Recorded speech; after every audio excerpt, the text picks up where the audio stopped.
Hello students, स्वागत है पुनः आप सभी का आज की क्लास में, जिसमें हम अध्ययन कर रहे थे 12th क्लास की फिजिक्स। चैप्टर फर्स्ट हमारा चल रहा है, जिसमें आज हम हल करेंगे पार्ट 6। इसके 5 पार्ट हम हल कर चुके हैं फर्स्ट चैप्टर के, जिसमें पार्ट 4 और पार्ट 5 में हमने संपर्क द्वारा आवेशन का अध्ययन किया है और उसमें 2 विधियों का अध्ययन कर चुके हैं। पार्ट 4 में घर्षण द्वारा आवेशन, चार्जिंग बाय फ्रिक्शन, और पार्ट 5 में चालन द्वारा आवेशन अर्थात चार्जिंग बाय कंडक्शन का अध्ययन हम कर चुके हैं। तो हमने देखा था घर्षण की प्रक्रिया और चालन की प्रक्रिया में कि जब 2 वस्तुओं को आपस में घर्षण कराया जाता है तो वे वस्तुएं आपस में आवेशित हो जाती हैं तथा एक वस्तु के ऊपर पॉजिटिव चार्ज और दूसरी वस्तु के ऊपर नेगेटिव चार्ज आ जाता है।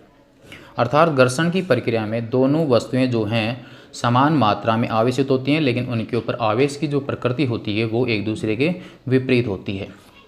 जबकि चालन की प्रक्रिया में जो आवेश उत्पन्न होता है उसकी प्रकृति समान होती है, और यदि समान आकार की वस्तुएं हैं तो उनके ऊपर आवेश की मात्रा भी समान होती है। यह देखा था हमने घर्षण और चालन की प्रक्रिया में। तो आज हम हल करेंगे आवेशन की विधि का सेकंड भाग, प्रेरण द्वारा आवेशन, चार्जिंग बाय इंडक्शन। प्रेरण द्वारा आवेशन, यहाँ पर संपर्क द्वारा आवेशन और प्रेरण द्वारा आवेशन में एक मेन अंतर यही होता है कि यहाँ पर वस्तुओं को स्पर्श कराया जाता है, जबकि प्रेरण की प्रक्रिया में वस्तुओं को स्पर्श नहीं कराया जाता है और बिना स्पर्श किए ही दूसरी वस्तु आवेशित हो जाती है। वह प्रक्रिया ही कहलाती है प्रेरण द्वारा आवेशन। तो क्या परिभाषा होगी, क्या इसका रिजल्ट निकलेगा, वो देखते हैं हम एक उदाहरण के द्वारा, जो कि हमने चालन में भी समझा था कि आप एक उदाहरण लीजिए, उसके द्वारा कैलकुलेशन कीजिए, बिल्कुल बारीकी से उसको समझिए और उसके बाद उसका सारांश निकालिए। तब आपको उसकी परिभाषा रटने की आवश्यकता नहीं होगी, खुद परिभाषा बनाना प्रारंभ कर दोगे। तो प्रेरण को समझने के लिए 2 उदाहरण हैं हमारे पास में, उसमें हमने पहला उदाहरण लिया है। तो इस उदाहरण की प्रक्रिया को आप ढंग से समझिए कि इसके अनुसार एक अनावेशित चालक गोला लिया गया है, जिसके बाईं पृष्ठ को P तथा दाएं पृष्ठ को Q नाम दिया गया है तथा इसे एक कुचालक स्टैंड पे रखा गया है। कुचालक स्टैंड पे इसलिए रखा गया है ताकि इस चालक का जो आवेश होगा वह पृथ्वी में नहीं चला जाए। इससे बचने के लिए कुचालक स्टैंड काम में लिया गया है। यहाँ पर अनावेशित का अर्थ होता है कि इस वस्तु का नेट आवेश शून्य होता है। यह हो गई इसकी प्रथम प्रक्रिया। सेकंड प्रक्रिया में अब हमने एक धनावेशित छड़ ली है और उस धनावेशित छड़ को इस अनावेशित गोले के निकट लेके आते हैं, लेकिन स्पर्श नहीं कराते हैं। तो अब हमारे पास में इस धनावेशित छड़ के आकर्षण के कारण इस अनावेशित वस्तु का जो ऋणावेश होगा वह आकर्षण के कारण इसके बाईं पृष्ठ की ओर आ जाता है, अर्थात P पृष्ठ पर ऋणावेश का आधिक्य हो जाता है तथा धनावेशित छड़ के प्रतिकर्षण के कारण इस अनावेशित गोले का जो धनावेश होगा वह Q पृष्ठ के ऊपर आ जाता है, अर्थात P पृष्ठ पर ऋणावेश का आधिक्य और Q पृष्ठ के ऊपर धनावेश का आधिक्य हो जाता है धनावेशित छड़ के आकर्षण और प्रतिकर्षण के कारण। यदि यहाँ ऋणावेशित छड़ ली जाती है तो ऋणावेश के आकर्षण के कारण P पृष्ठ के ऊपर धनावेश आ जाएगा तथा Q पृष्ठ के ऊपर ऋणावेश आएगा प्रतिकर्षण के कारण। यहाँ पर ध्यान दीजिए कि P पृष्ठ के ऊपर जो ऋणावेश आएगा क्या वह लगातार आता रहेगा या कुछ समय के पश्चात आवेश का आना बंद हो जाएगा। तो इसको आप समझिए कि P पृष्ठ के ऊपर जो पहले ऋणावेश आ चुका है वह आ रहा है धनावेशी छड़ के आकर्षण के कारण, लेकिन जो बाद में ऋणावेश आएगा उस ऋणावेश पर पहले से आ चुके ऋणावेशों का प्रतिकर्षण बल लगेगा, अर्थात पहले जो ऋणावेश यहाँ पर आ चुका है वह बाद में आने वाले ऋणावेश का क्या करेगा, विरोध करेगा, लेकिन धनावेशी छड़ का उसके ऊपर क्या लगेगा, आकर्षण बल। तो कुछ समय के पश्चात यहाँ आकर्षण बल और आवेश का प्रतिकर्षण बल एक दूसरे के बराबर हो जाएंगे, तब यहाँ पर ऋणावेशों का आना बंद हो जाएगा, वह कहलाएगी इसकी संतुलन अवस्था। यह थी इसकी सेकंड प्रक्रिया कि किस प्रकार से पी पृष्ठ पर ऋणावेश और किस प्रकार से क्यू पृष्ठ के ऊपर धनावेश प्राप्त होता है, और यह थी प्रक्रिया धनावेशित छड़ के आकर्षण और प्रतिकर्षण के कारण। थर्ड प्रक्रिया में अब हमने यहाँ पर किया है कि क्यू पृष्ठ को यदि ग्राउंडेड कर दिया जाता है, अर्थात किसी चालक तार को लेकर पृथ्वी से जोड़ दिया जाता है, तब उस स्थिति में क्यू पृष्ठ का जो धनावेश होता है वह चालक तार से होता हुआ पृथ्वी में चला जाता है। लेकिन ध्यान देना यहाँ पर कि यहाँ पर रियल में धनावेश पृथ्वी में नहीं जाता है, बल्कि पृथ्वी से इलेक्ट्रॉन क्यू पृष्ठ की ओर आते हैं, और यहाँ पर जो धनावेश होता है उस आवेश को यहाँ पर इलेक्ट्रॉन के आवेश के द्वारा बैलेंस कर दिया जाता है। अर्थात पृथ्वी से इतने इलेक्ट्रॉन आते हैं कि उनके ऊपर आवेश का मान क्यू पृष्ठ पर आवेश के मान के बराबर हो जाता है, अर्थात दोनों का मान बराबर होगा, प्रकृति विपरीत होगी, जिससे क्यू पृष्ठ के ऊपर धनावेश का प्रभाव निरस्त हो जाएगा। तो यहाँ पर इलेक्ट्रॉन आते हैं पृथ्वी से क्यू पृष्ठ की ओर। कारण क्या होगा? क्योंकि इलेक्ट्रॉन का जो द्रव्यमान होता है वह होता है 9.1 × 10⁻³ kg, जबकि प्रोटॉन का जो द्रव्यमान होता है कैलकुलेशन के लिए उसका मान होता है 1.67 × 10⁻27 kg। ध्यान रखना, न्यूट्रॉन का जो द्रव्यमान होता है वह भी कैलकुलेशन के लिए प्रोटॉन के द्रव्यमान के बराबर ही लिया जाता है, लेकिन रियल में प्रोटॉन का जो द्रव्यमान होता है वह न्यूट्रॉन के द्रव्यमान से कम होता है, क्योंकि यहाँ थर्ड नंबर पे जो डिजिट आता है उसका मान न्यूट्रॉन के लिए ज़्यादा होता है जबकि प्रोटॉन के लिए कम होता है, लेकिन कैलकुलेशन के लिए 1.67 लिया जाता है। तो यहाँ से स्पष्ट है कि 1.67 × 10⁻27 kg और यहाँ पर है -31 kg। तो यहाँ पर प्रोटॉन का जो द्रव्यमान होता है वह इलेक्ट्रॉन के द्रव्यमान से अधिक होता है। तब यहाँ पर क्यू पृष्ठ को पृथ्वी के साथ संपर्कित करने के कारण इलेक्ट्रॉन हल्का कण होता है। क्यू पृष्ठ के ऊपर जो धनावेश है, अर्थात यहाँ जो धनावेश है वह प्रोटॉनों के कारण है, और प्रोटॉन जो है वह इलेक्ट्रॉन से भारी कण है। इस कारण से यहाँ पर प्रोटॉन जो है वह पृथ्वी की ओर नहीं जाता है, बल्कि पृथ्वी से हल्के कण इलेक्ट्रॉन जो हैं वह क्यू पृष्ठ की ओर आते हैं, और यहाँ क्यू पृष्ठ के ऊपर जो धनावेश है उस धनावेश के प्रभाव को क्या करते हैं, वो निरस्त करते हैं। तो इस स्थिति में यहाँ क्यू पृष्ठ से जो धनावेश होगा वह यहाँ से हट जाएगा। तो थर्ड प्रक्रिया में इसको कर दिया ग्राउंडेड, जिस ग्राउंडेड करने की वजह से यहाँ का जो धनावेश होगा वह यहाँ से हट जाएगा। यहाँ पर ध्यान दीजिए कि यदि छड़ ऋणावेशित होती तो पी पृष्ठ के ऊपर धनावेश होता, क्यू पृष्ठ के ऊपर ऋणावेश होता। तो इस स्थिति में जब क्यू पृष्ठ के ऊपर ऋणावेश होता तो इसका मतलब ये हुआ कि क्यू पृष्ठ के ऊपर अब इलेक्ट्रॉनों के कारण आवेश है। तो अब आपके जो इलेक्ट्रॉन हैं वो पृथ्वी से क्यू पृष्ठ की ओर नहीं आएंगे, बल्कि क्यू पृष्ठ से इलेक्ट्रॉन जाएंगे पृथ्वी की ओर, और पृथ्वी के धनावेश को क्या करेंगे, बैलेंस करेंगे। तो यहाँ पर हमारे पास में क्यू पृष्ठ से फिर ऋणावेश क्या हो जाएगा, समाप्त हो जाता है। समाप्त होने का अर्थ होता है कि यहाँ पर ये पृथ्वी के आवेश के साथ बैलेंस हो जाते हैं और एक दूसरे के प्रभाव को क्या कर देते हैं, निरस्त कर देते हैं। तो यह थी भू संपर्क वाली प्रक्रिया।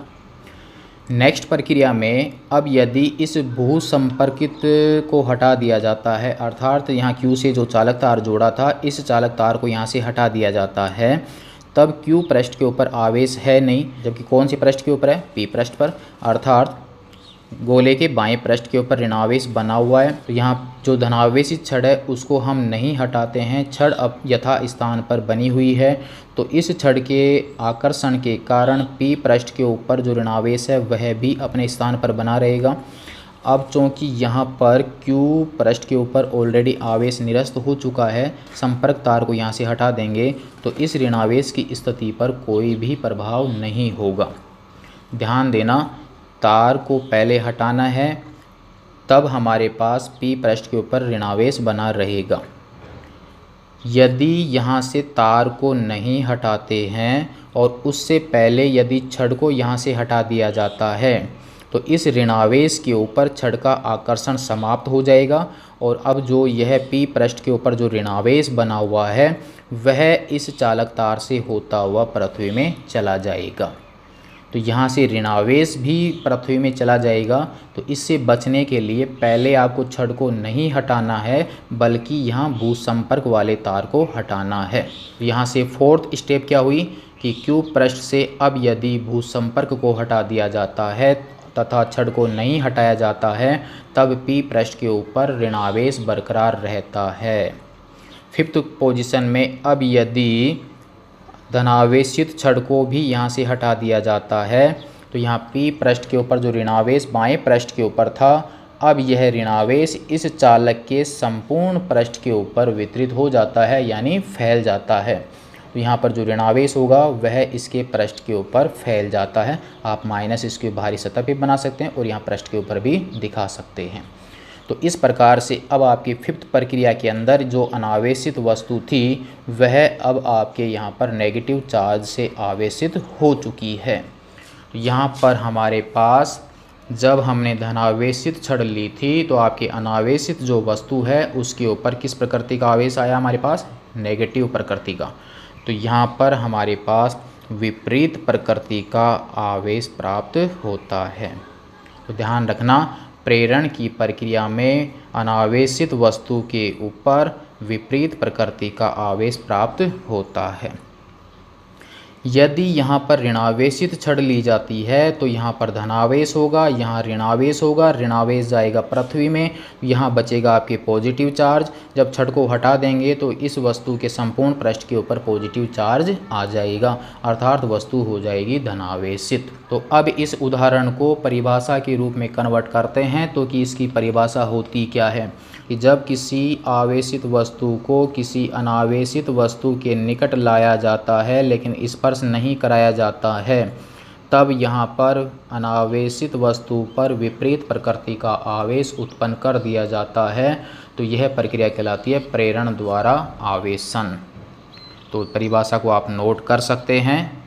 जब किसी आवेशित वस्तु द्वारा अनावेशित वस्तु पर स्पर्श किए बिना विपरीत प्रकृति का आवेश उत्पन्न कर दिया जाता है या प्रेरित कर दिया जाता है, तब इस प्रक्रिया को कहा जाता है प्रेरण द्वारा आवेशन। प्रेरण के प्रथम उदाहरण के लिए जो प्रक्रिया आपने अपनाई है उस प्रक्रिया को आपने जिस प्रकार से समझा है, जो प्रक्रिया आपने आगे चालू की है उसको आप नोट भी कर सकते हैं, जो मैंने यहाँ पर लिख दी है। कोशिश आप यह करें कि आप खुद जोड़ के लिखें। जो प्रक्रिया की है उसी को जोड़ के लिखा है, एक्स्ट्रा कुछ भी नहीं है। देख लीजिए एक बार कि सर्वप्रथम एक अनावेशित चालक गोला लेते हैं जो एक कुचालक स्टैंड पर स्थित है, जिसे दर्शाया चित्र नंबर फर्स्ट में। सेकंड प्रक्रिया में अब अनावेशित चालक के समीप एक धनावेशित कांच की छड़ को लाते हैं। आप यहाँ ऋणावेशित छड़ भी ले सकते हैं, लेकिन छड़ को गोले के स्पर्श नहीं कराते हैं। तब चालक गोले के पी पृष्ठ पर ऋणावेश व क्यू पृष्ठ पर धनावेश प्रेरित हो जाता है, यानी पी पृष्ठ के ऊपर ऋणावेश का आधिक्य और क्यू पृष्ठ के ऊपर धनावेश का आधिक्य हो जाता है, जिसको दर्शाया चित्र नंबर सेकंड में। थर्ड प्रक्रिया में क्या किया हमने? भू संपर्कित किया कि अब यदि किसी चालक तार के द्वारा गोले की दाईं सतह यानी क्यू भाग को भू संपर्कित किया जाता है, तब तार द्वारा धनावेश पृथ्वी में चला जाता है। लिखने की लैंग्वेज में लिखा है कि धनावेश पृथ्वी में चला जाता है, बाकी इलेक्ट्रॉन क्यू पृष्ठ की ओर आते हैं और धनावेश को बैलेंस करते हैं, चित्र नंबर थर्ड। फोर्थ प्रक्रिया में क्या किया था? संपर्क को हटाया था कि अब यदि गोले का भू संपर्क हटा दिया जाता है लेकिन धनावेशित छड़ यथा स्थान ही रहती है, अर्थात छड़ को नहीं हटाते हैं, तब ऋणावेश गोले के पी भाग पर ही बना रहता है। यह थी हमारे पास प्रक्रिया 4। फिफ्थ प्रक्रिया में क्या किया? छड़ को हटाया था। अब यदि धनावेशित छड़ को हटा दिया जाता है तब ऋणावेश गोले के संपूर्ण पृष्ठ पर फैल जाता है और वस्तु जो है वह ऋणावेशित हो जाती है। तो फर्स्ट एग्जाम्पल से हमने क्या सारांश निकाला वो आप थोड़ा ध्यान दीजिए, क्योंकि यही चीज़ आपको माइंड में रखनी है कि इस प्रक्रिया में क्या क्या रिजल्ट निकल के आए हैं। पहला सारांश हमें यह प्राप्त होता है कि अनावेशित वस्तु पर आवेशित वस्तु के विपरीत प्रकृति का आवेश प्राप्त होता है, पहला सारांश। सेकंड सारांश हमें यह भी प्राप्त होता है कि जो आवेशित छड़ गोले के समीप लाई गई थी उस छड़ के आवेश में किसी भी प्रकार की कोई कमी नहीं होती है अर्थात छड़ के आवेश में कोई कमी नहीं होगी, कोई परिवर्तन नहीं होगा। लेकिन याद रखना, चालन विधि में जब हमने प्रयोग किया था तो चालन विधि में आवेशित वस्तु के आवेश में परिवर्तन होता है और परिवर्तन हमेशा उसमें कमी होती है। तो यह था हमारे पास में फर्स्ट प्रयोग का सारांश। अब लेते हैं प्रेरण को समझने के लिए ही एग्जाम्पल नंबर 2। यहाँ पर मैंने पहले से ही डायग्राम बना रखे हैं, क्योंकि इसमें थ्योरेटिकल पार्ट ही है जो आपको सिर्फ समझाना है कि प्रोसेस क्या हो रहा है। आप इनको खुद से बनाइए, खुद से उनको समझिए और खुद से लिखने का प्रयास कीजिए। तो देखिए उदाहरण नंबर 2 में कि अब सर्वप्रथम 2 अनावेशित चालक गोले लिए गए हैं और उन दोनों को एक दूसरे के संपर्क में रखा गया है और दोनों को कुचालक स्टैंड पर रखा गया है। कुचालक स्टैंड पे रखा गया, इसका कारण आपको बता दिया है ताकि आवेश पृथ्वी में नहीं जा सके। यहाँ पर दोनों गोले जो हैं वो एक दूसरे के संपर्क में हैं। सेकंड प्रक्रिया में अब हमने क्या किया है कि अब सेकंड प्रक्रिया में किसी धनावेशित छड़ को इन गोलों के निकट लाया जाता है। छड़ को ए गोले के निकट भी ला सकते हो और छड़ को बी गोले के निकट भी ला सकते हो। तो जिसके निकट लाओगे प्रक्रिया वहीं से प्रारंभ होगी।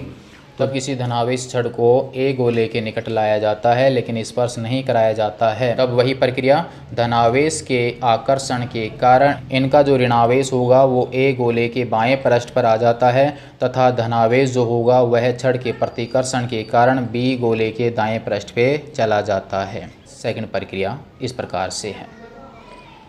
वही प्रक्रिया पहले से जो ऋणावेश आ चुका है बाद में आने वाले आवेश का क्या करेगा, विरोध करेगा। तो प्रतिकर्षण बल इस छड़ के आकर्षण बल के बराबर हो जाएगी, अर्थात कुछ समय के बाद ये प्रक्रिया बंद हो जाती है। अर्थात ये जो वस्तुएं होती हैं उनके ऊपर अल्प आवेश प्राप्त होता है। थर्ड प्रक्रिया में अब यदि इन दोनों गोलों को अल्प विस्थापित कर दिया जाता है, अर्थात इन दोनों को थोड़ा अलग कर दिया जाता है, तब उस स्थिति में इस छड़ का आकर्षण जो था वह ऋणावेश को बांधे रखेगा तथा प्रतिकर्षण जो होगा वह इस धनावेश को दूर ही रखेगा। अर्थात ऋणावेश और धनावेश की स्थिति में कोई परिवर्तन नहीं होगा जब इनको थोड़ा सा अलग किया जाता है। तो यहाँ पर बाएं पृष्ठ के ऊपर ऋणावेश बरकरार है धनावेशी छड़ के आकर्षण के कारण, बी पृष्ठ के दाएं पृष्ठ पर धनावेश बरकरार है धनावेशित छड़ के प्रतिकर्षण के कारण। अब यदि इस धनावेशित छड़ को ही हटा दिया जाए तब, जैसे चित्र 4 में आपको दिख रहा है, तो उस स्थिति में इस ऋणावेश के ऊपर बाहर से कोई आकर्षण नहीं लग रहा है, धनावेश के ऊपर बाहर से कोई प्रतिकर्षण नहीं लग रहा है। तो इसका मतलब यह हुआ कि जब बाहर से कोई आकर्षण प्रतिकर्षण बल नहीं लगेगा तो अब इन दोनों गोलों के ऊपर जो ऋणावेश और धनावेश है वो एक दूसरे को आकर्षित करेंगे और ऋणावेश और धनावेश की स्थितियां बदल जाएंगी। अर्थात ऋणावेश ए गोले के दाएं पृष्ठ पर और धनावेश बी गोले के बाएं पृष्ठ पर आ जाएंगे एक दूसरे के आकर्षण के कारण। प्रक्रिया नंबर 4। अब यदि दोनों गोलों के बीच की दूरी बढ़ा दी जाती है तो ध्यान रखना कि दूरी बढ़ने के कारण इन दोनों पृष्ठों के बीच में जो विपरीत प्रकृति के आवेश प्रक्रिया नंबर 4 में थे वहाँ पर आकर्षण बल कम हो जाएगा, जिसकी वजह से अब यहाँ पर जो ऋणावेश इसके यहाँ इस पृष्ठ के ऊपर बना हुआ था, अब यह ऋणावेश स्वयं के प्रतिकर्षण के कारण इस ए गोले के पृष्ठ के ऊपर फैल जाएगा। इसी प्रकार से बी गोले के ऊपर जो बाएं पृष्ठ पर अभी आवेश बरकरार था वह स्वयं के प्रतिकर्षण के कारण बी गोले के संपूर्ण पृष्ठ पर फैल जाता है। तो इस प्रकार से ए गोले के ऊपर ऋणावेश तथा बी गोले के ऊपर धनावेश आ जाता है। कौन सी प्रक्रिया के द्वारा? प्रेरण की प्रक्रिया के द्वारा। तो यहाँ से जो प्रक्रियाएं हमने की हैं उनको फिर आप जोड़ जोड़ के लिख सकते हो कि क्या क्या प्रक्रियाएं आपने अपनाई हैं। सेकंड प्रयोग का सारांश क्या निकला वो भी हम नोट कर लेते हैं। यहाँ से तो स्पष्ट है कि धनावेशित छड़ हमने ली थी वहाँ पर, तो धनावेशित छड़ लेने पर छड़ के नज़दीक जो गोला होता है उस गोले पर विपरीत प्रकृति का आवेश आता है, जबकि छड़ से दूर जो गोला होता है उसके ऊपर समान प्रकृति का आवेश प्राप्त होता है। यदि छड़ को बी गोले के निकट लाया जाता है तो बी गोले के ऊपर ऋणावेश प्राप्त होता और ए गोले के ऊपर धनावेश प्राप्त होता। तो यह सारांश निकला हमारे पास सेकंड प्रयोग से। इसी में सेकंड सारांश वापस यही निकलता है कि जिस छड़ को लाया जाता है यानी जो धनावेशित छड़ लेके आए हैं उसके आवेश में कोई कमी प्राप्त नहीं होती है। तो यह थी प्रक्रिया प्रेरण द्वारा आवेशन अर्थात चार्जिंग बाई इंडक्शन, जिसमें एक आवेशित वस्तु के द्वारा अनावेशित वस्तु को स्पर्श किए बिना विपरीत प्रकृति का आवेश उत्पन्न कर दिया जाता है। उस प्रक्रिया को प्रेरण द्वारा आवेशन कहते हैं। यही उदाहरण व्यवहार में इसका एक उदाहरण आप यह भी ले सकते हैं कि जब ये पेन था, इसको बालों से घर्षण कराने के बाद यदि हम कागज़ के छोटे छोटे टुकड़ों के पास ले जाते हैं तो इस पेन के पास में यहाँ पर मिट्टी के कण और कागज़ के छोटे छोटे टुकड़े चिपक जाते हैं। तो यहाँ पर चिपकने का मतलब हो गया उन कागज़ के टुकड़े और पेन के बीच में आकर्षण बल लग रहा था। तो जबकि आकर्षण और प्रतिकर्षण बल तो लगता है आवेश के कारण, तो आवेश तो सिर्फ पेन के ऊपर प्राप्त हुआ क्योंकि कागज़ के टुकड़ों को हमने घर्षण नहीं कराया है। तो उस स्थिति में जब वहाँ पर एक वस्तु आवेशित है और एक वस्तु आपके अनावेशित है तो वहाँ पर आकर्षण बल लगता है। कौन सी प्रक्रिया के द्वारा? प्रेरण के द्वारा। तो यहाँ पर पेन को घर्षण कराने के बाद यदि कागज़ के टुकड़ों के पास में लेके जाते हैं तो यहाँ पर ध्यान दीजिए कि यह मान लीजिए कागज़ का टुकड़ा है और यहाँ पर यह पेन है। घर्षण कराने के बाद माना कि पेन के ऊपर ऋणावेश आ जाता है, तब यहाँ पेन के ऋणावेश के कारण कागज़ का जो आवेश होगा उस आवेश में ऋणावेश जो होंगे वो इस ऋणावेश के प्रतिकर्षण के कारण कागज़ की दूसरी सतह पर चला जाएगा, जबकि धनावेश जो होगा वह पेन की ओर आ जाएगा। पेन के ऋणावेश के कारण इस कागज़ के इलेक्ट्रॉन दाएं पृष्ठ पर चले जाएंगे, जबकि धनावेश जो होगा वो इसके बाएं पृष्ठ पर आ जाएंगे आकर्षण के कारण। अब चूँकि इस ऋणावेश और इस धनावेश के बीच की दूरी तथा ऋणावेश और ऋणावेश के बीच की दूरी से आपको स्पष्ट हो रहा है कि यहाँ पर ऋणावेश और धनावेश के बीच की दूरी जो है वह कम है अपेक्षा किसके? दोनों नेगेटिव चार्जों के अपेक्षा। तो यहाँ पर यह जो दूरी है वह अधिक होगी, जबकि ऋणावेश और धनावेश के बीच की दूरी कम होगी।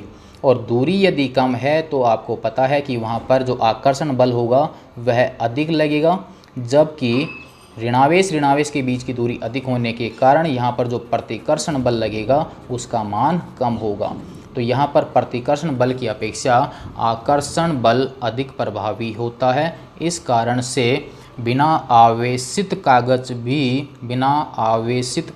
भी पेन की ओर आकर्षित हो जाता है और ये जो छोटे छोटे टुकड़े जो होते हैं वो इसके यहाँ पर चिपक जाते हैं। मेन टारगेट करना है जो डायग्राम आपने बनाए हैं, एग्जाम्पल आपने जो लिया है उस एग्जाम्पल को सही तरीके से समझना। बाकी प्रोसेस को तो आप जोड़ के लिख सकते हैं।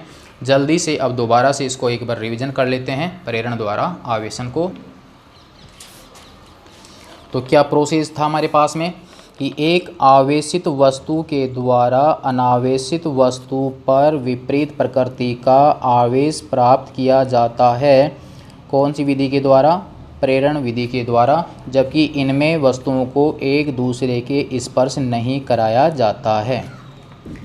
उदाहरण हमने दो उदाहरण लिए हैं, जिसमें एक अनावेशित गोले के पास में किसी धनावेशित छड़ को लेके आते हैं, तब इस अनावेशित वस्तु का ऋणावेश इस धनावेश की ओर आकर्षित होगा, धनावेश दूसरे पृष्ठ पे जाएगा। सेकंड प्रक्रिया में अब हमने किया था कि इस धनावेश वाले पृष्ठ को भूसंपर्कित कर दिया जाता है, तब पृथ्वी से इलेक्ट्रॉन क्यू पृष्ठ की ओर आता है, क्यू पृष्ठ के धनावेश का प्रभाव निरस्त कर देता है। तब उस स्थिति में पी पृष्ठ पर जो ऋणावेश था वह उसी स्थिति में बना रहता है, जबकि छड़ को वहाँ से हटाते नहीं हैं।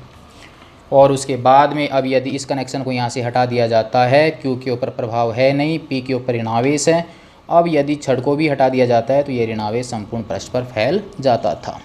इस प्रकार से समझा था हमने एग्जाम्पल नंबर 1। एग्जाम्पल नंबर 2 में हमने दो गोले लिए हैं, उन दोनों गोलों को एक दूसरे के स्पर्श में रखा है, फिर छड़ को लेके आते हैं। छड़ के आकर्षण के कारण प्रथम गोले के बाएं पृष्ठ के ऊपर ऋणावेश आ जाता है, जबकि सेकंड गोले के दाएं पृष्ठ के ऊपर धनावेश आ जाता है। छड़ वहीं पर विद्यमान रहती है। अब यदि इन दोनों को अल्प विस्थापित कर देते हैं तब भी नेगेटिव चार्ज और पॉजिटिव चार्ज बरकरार रहता है। यदि छड़ को हटा दिया जाता है तो उस स्थिति में नेगेटिव चार्ज दाएं पृष्ठ पर और पॉजिटिव चार्ज आपके बाएं पृष्ठ पर आ जाता है, एक दूसरे के आकर्षण के कारण। इसमें भूसंपर्कित नहीं किया जाता है, इनको थोड़ा अल्प विस्थापित किया जाता है। अब नेक्स्ट प्रक्रिया में इनको थोड़ा और दूर विस्थापित करते हैं। तो दूरी बढ़ने के कारण इनके बीच का आकर्षण कम हो जाएगा और ऋणावेश इसके संपूर्ण पृष्ठ पर, धनावेश इसके संपूर्ण पृष्ठ पर आ जाता है। तो यहाँ पर हमारे पास में आवेशन की तीनों विधियाँ जो थी एक तरह से वो कंप्लीट हो जाती हैं। घर्षण द्वारा आवेशन, चालन द्वारा आवेशन और प्रेरण द्वारा आवेशन। जिसमें घर्षण और चालन वाली विधि आती है संपर्क द्वारा आवेशन के अंदर। तो नेक्स्ट वीडियो में देखेंगे हम आवेश के मूलभूत गुणधर्म कि आवेश में क्या क्या गुण पाए जाते हैं। कुछ गुणों का हम अध्ययन कर चुके हैं और अब उन सभी गुणों का हम विस्तार से अध्ययन करेंगे नेक्स्ट वीडियो में, तथा साथ ही देखेंगे कि आवेश का मात्रक क्या होता है, कौन सा बड़ा मात्रक है, कौन सा छोटा मात्रक है, एसआई में क्या मात्रक होगा, सीजीएस पद्धति में क्या मात्रक होगा, वीडियो नंबर 7 में। तब तक के लिए धन्यवाद।